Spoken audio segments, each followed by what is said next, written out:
누구에게도 상처받을 필요는 없다.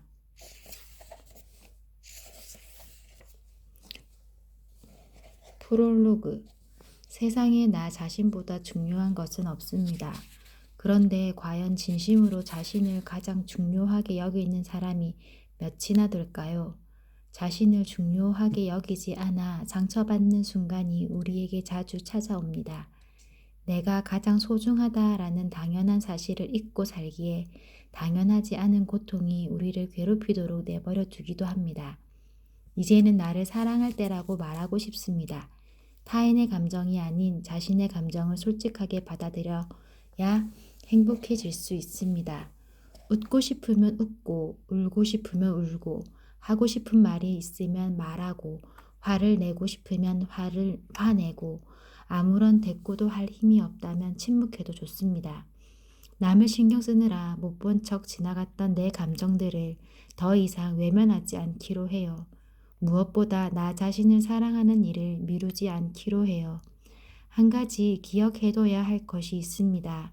살아가면서 우리가 관계 맺는 모든 사람이 다 나의 인연은 아니라는 사실이요. 그러니 관계에 너무 많은 감정을 낭비하지 않으셨으면 합니다.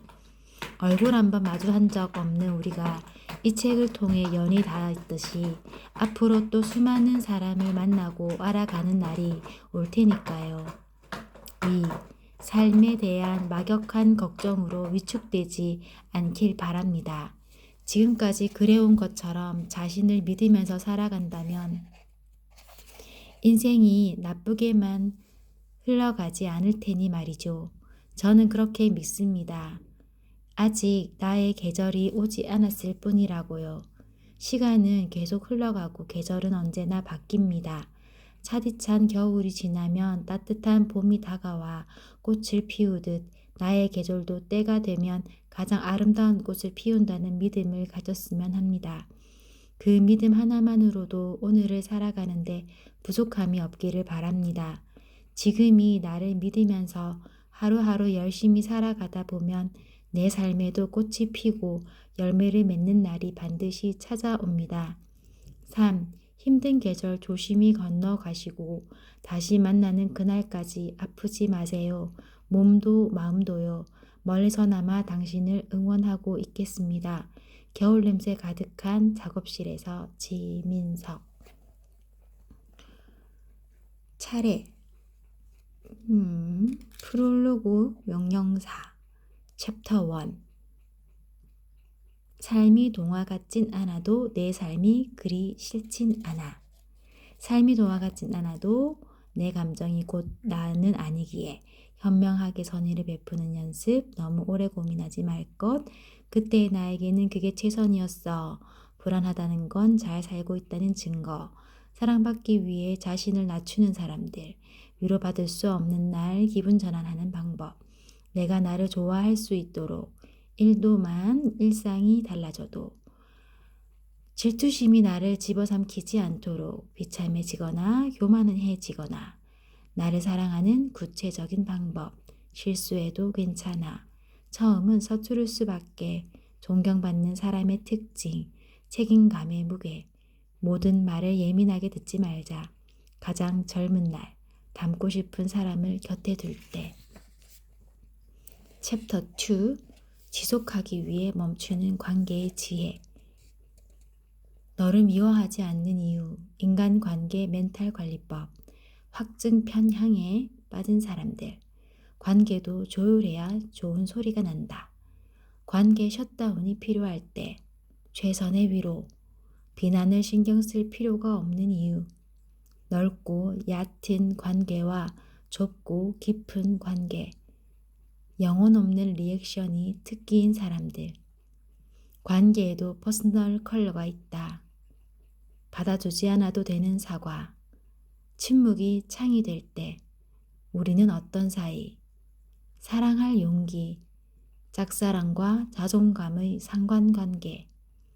자존감을 갉아먹는 연애란.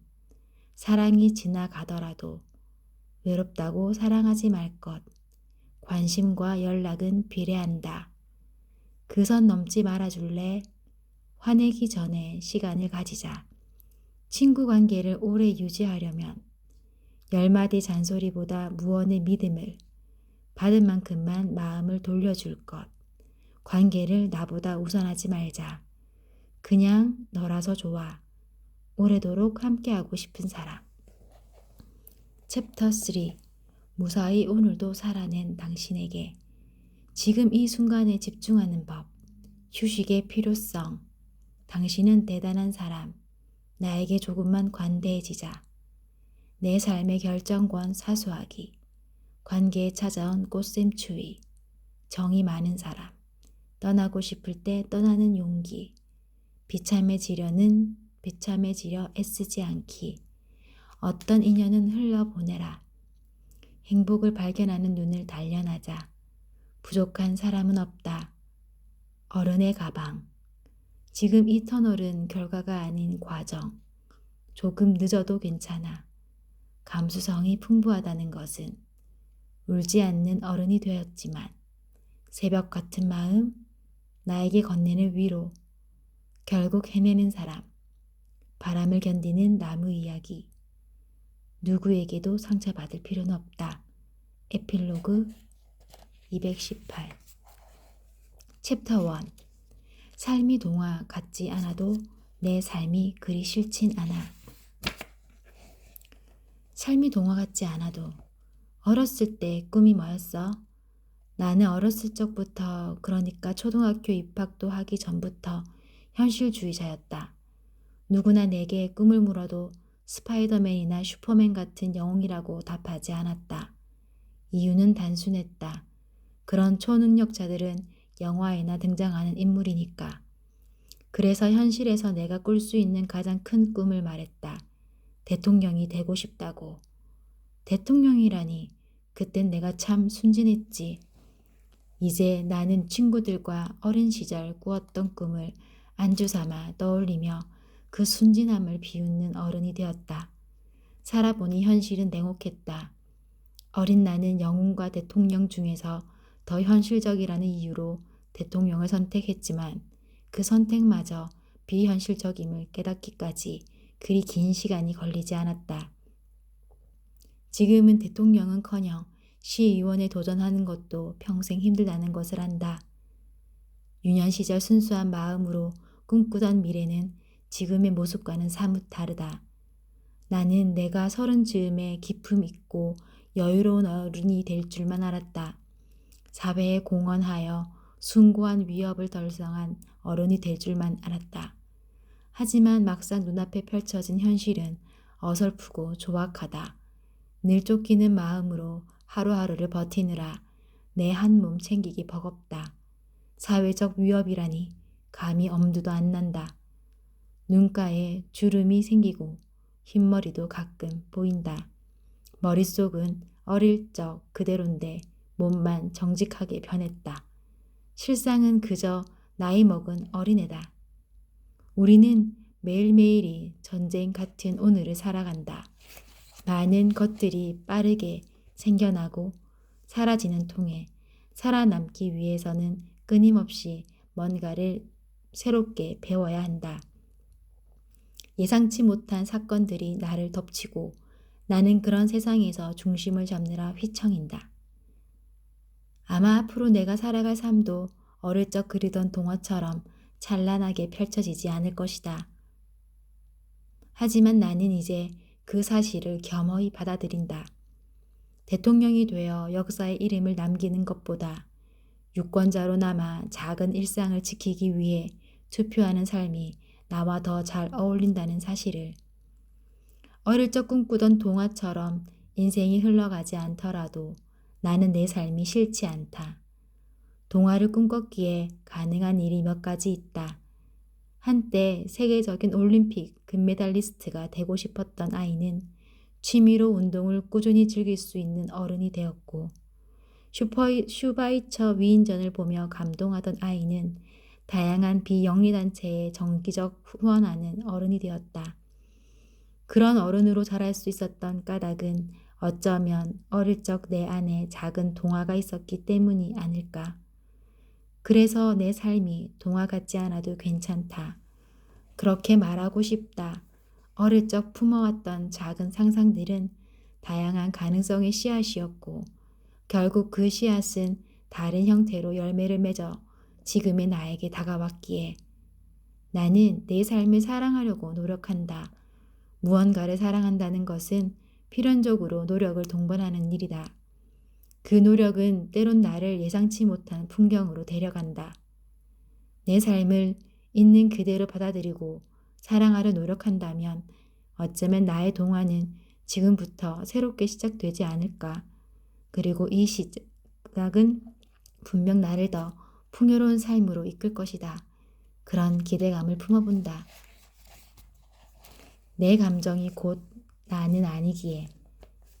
사람은 감정에 종속적이다. 제 아무리 이상적이고 합리적인 판단을 하는 사람일지라도 살아가면서 느끼는 모든 감정을 제어하기는 어렵다.